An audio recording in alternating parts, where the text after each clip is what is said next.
Let's talk about why you are different from your family members and why you don't fit in, and why you will never be able to fit in with your other family members. From my own experience, this has happened to me throughout my life. I don't look like them, I don't act like them. I am the odd one out, never fitting in. I stood out like a housefly in a glass of milk. I couldn't fit in with these people. The only person that I connected with in my family to that level was my father. I was his favorite child. People tell me I look like him. I can see a little bit of resemblance. I can see a little bit of resemblance with my father, a little tiny bit with my mother, because I did come from them, which means they gave me one of their cells, but I don't look like them. Not even my father, who everybody thinks that I look like. I don't behave like them. The reason why you are different from your family is simply because the spirit exchange during reincarnation has absolutely nothing in that bloodline. But it came into that bloodline because it came there to do something within this generation of this particular family. And the spirit agreed to come into this family and do something.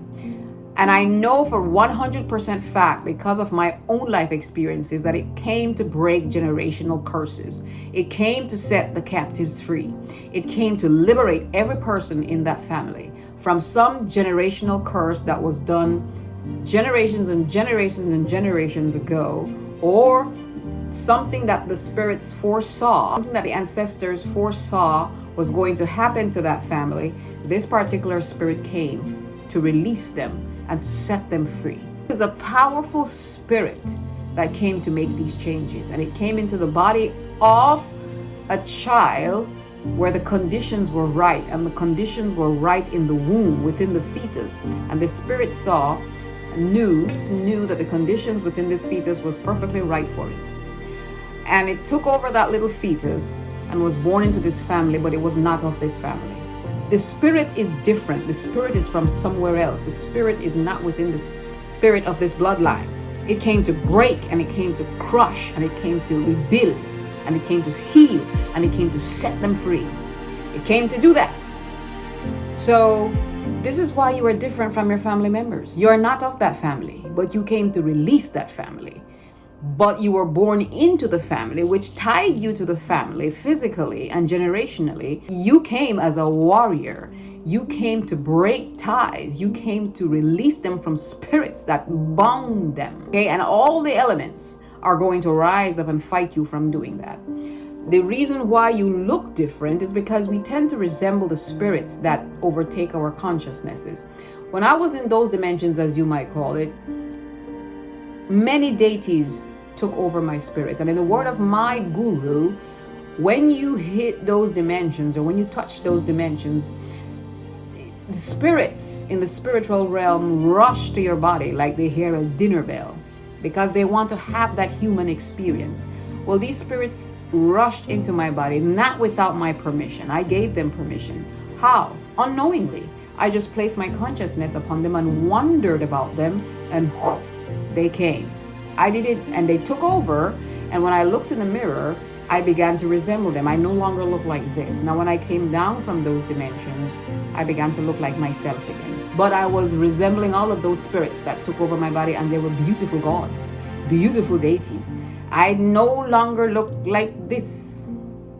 This is why you look different from your siblings, because the spirit that attached itself to you during the reincarnation process is going to stay here. It's not going to just come in and leave. No, it's going to stay here. And that is why you're resembling someone else. That is why you don't resemble the rest of your family. That's why you don't think like the rest of your family. That's why you don't behave like the rest of your family. Because an exchange took place in the spiritual dimensions. Even for me, it is possible for more than one consciousness to invade the body of one being. When I was in those dimensions, as you might call it, more than one deity was within me. There was more than one. I would say there was 3, 4 at one time, which is where we get split personalities. This consciousness, and then that consciousness, and then that consciousness, and you have all of these personalities because you have more than one consciousness within you. You have more than one spirit within you, and you're splitting from you're behaving like each one. And if only I would have captured that on camera. But when you are in those dimensions, experiencing what you're experiencing, you don't think about camera. You don't think about, let me capture this, because you are no longer full human. So you're not thinking, you're literally feeling like you're going to stay this way forever. So why capture it on camera? Because you feel infinite, immortal. So you're not thinking, I am going to have to capture this on camera so that I can look at it later, or show people later, or use this for educational purposes later, because you're not thinking later. Everything is now. Everything is infinite. Everything is universal. Everything is oneness. So I can't explain it, but needing to capture this on camera to use it later. The only reason I was able to capture those testimonies that I place out there, where I was not full human, I was more spirit.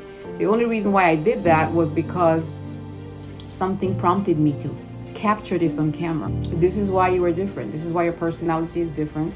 This is why you behave different, because the spirit within you is different, and you're resembling that spirit, and you're behaving like that spirit, and you can have more than one spirit functioning within your being, along with your own consciousness and your own personalities. And this spirit is also within you, in that family, to break curses, to set them free, to liberate them, because the karma is so great. There could be two of you, two consciousnesses in one being. If you notice something in my videos, you will see that I talk like this, like a regular person. And then when I begin my prophecies and my other videos, I speak like someone else, like an old ancient shaman or an old ancient prophet, which is what I noticed within my being when I was very small. They used to call me the little tiny skinny prophet, because I had two voices that would pop out of me. One would be this, my regular childish voice, and then this prophet, this shamanic voice would come out of, I don't even recognize myself sometimes. So there could be two spirits, two beings within one body, and one comes out when deep, powerful spiritual things need to be done, and then it just goes back within my being in the back burner, and then so that this person can function. I am two people. This is where I believe we get this word altar from. Altar. Who is your altar? What is your altar? What do you become when you are in your subconscious mind? And yeah, I'm wearing this because Dark Night of the Soul took my hair. It's all right. Hair is the last thing that I worry about. It's not going to stop me. There's weave, lace front.